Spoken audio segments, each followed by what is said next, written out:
Welcome to Channel AMAC, your insight to the Australian visa system.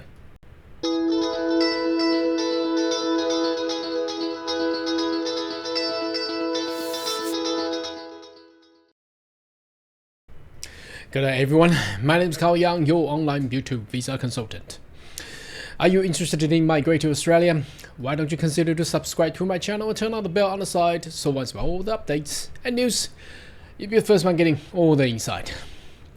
Alright, today's video, there has been a lot of noises in the international education sector.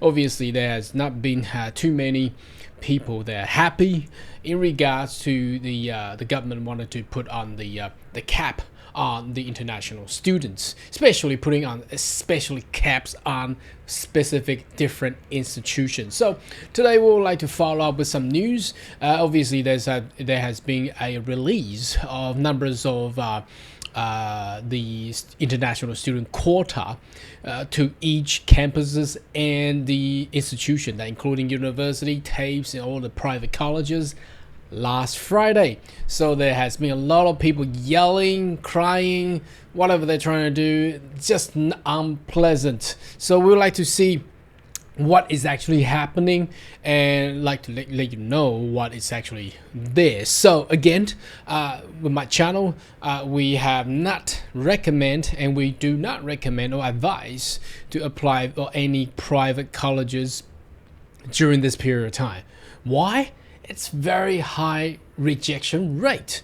Now you don't want to spend your money and waste it and paying $1,600 to the immigration, which is non-refundable, and then ended up with a refusal letter, and that would be wasting time and wasting money. Why would you do that?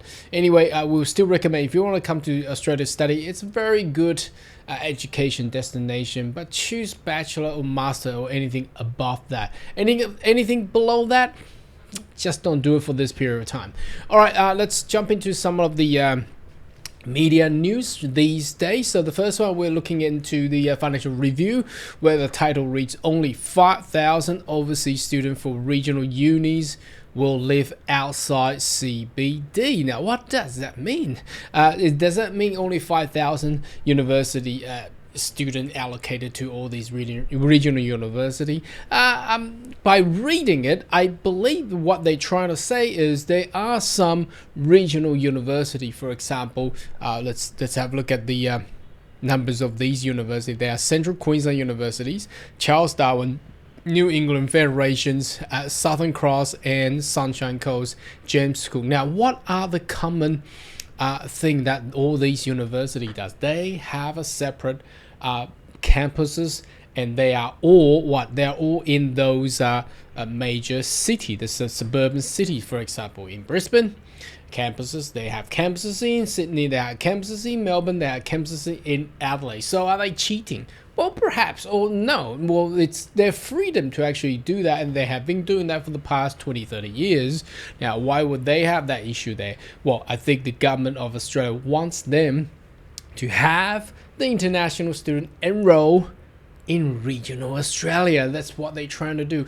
How is a regional Australia? Obviously, you get extra points, but again, I still stress that the government should really put on more and more public infrastructures and constructions going on in regional Australia. Otherwise, it's just not a pleasant place to actually be. Well, despite the marketing information there is always telling us it's beautiful, the nature, and so on and so forth. But look, people come or people go out abroad searching for a better education. They want a good environment to actually study with as well. Anyway, I don't know how you feel about it. That's for the Financial Review. Now, the other one is more about having an actual numbers pinpoint to every university now. So this is coming from the ABC News, where it reads University of Australia, not happy, definitely, accuses the major parties of politicizing university amid debate over international student cap. Now, we all know that, and we all know the reason is due to what? housing crisis. Now, is it really solving the housing crisis? Not too sure. We have seen the news media the other day that they are talking about getting more domestic students enrolled into the university. So does that solve housing crisis? I don't think so. Anyhow, seems to be the battle is continues with the Senate hearing and things like that. Don't know how that will go, but I have the feeling that the government of Australia is pretty certain to actually press through their plan. So that means that they'll continue to put caps on international student per institution. So let's scroll down and skip all the wordings and thingo. Now there are 4 pages here. So it basically tells us every this is all the public university now. The most 90% of the universities in Australia are all public. So Australian Catholic University, they have actually 7.6% increase of the international student that they can actually enroll. So it used to be 1,580. Now that's a really tiny figure. Now they are allowed to have 1,700. Now, bear in mind, does the university have the capacity or the marketing power to actually attract more students? Well, that's another question. Okay, doesn't mean giving you a more quota that you actually attract more students. No, it doesn't equate to that. Now, the Australian National University that's in Canberra, they will have 14.4% drop, okay, decrease on their student intake. Central Queensland University up 46.5%. Now that's a lot. However, I think they would like these students to be in where? Central Queensland, not in the campuses in Brisbane, Sydney or Melbourne. Okay, Charles Darwin 10% up, and that's all in the regional area. Charlestown University 517.3% up. Wow. Now, does that mean they will actually get that many students? They used to get 162 in 2023. Now they were looking to get 1,000. Not too sure if CSU could actually cater that. As you know, CSU is in Northern Territory.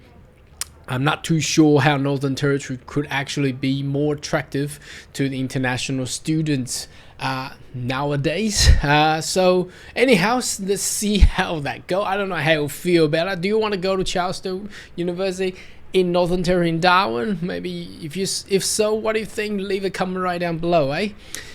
Curtin, that's in Western Australia, -4%. Deakin, 6.5%. ECU, -3.3%. Federation is so sad. They've been cut dramatically for almost half, more than half, not almost half, more than half. Flinders, 11.4% up.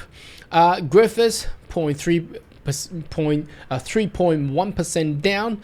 James Cook, 12% up.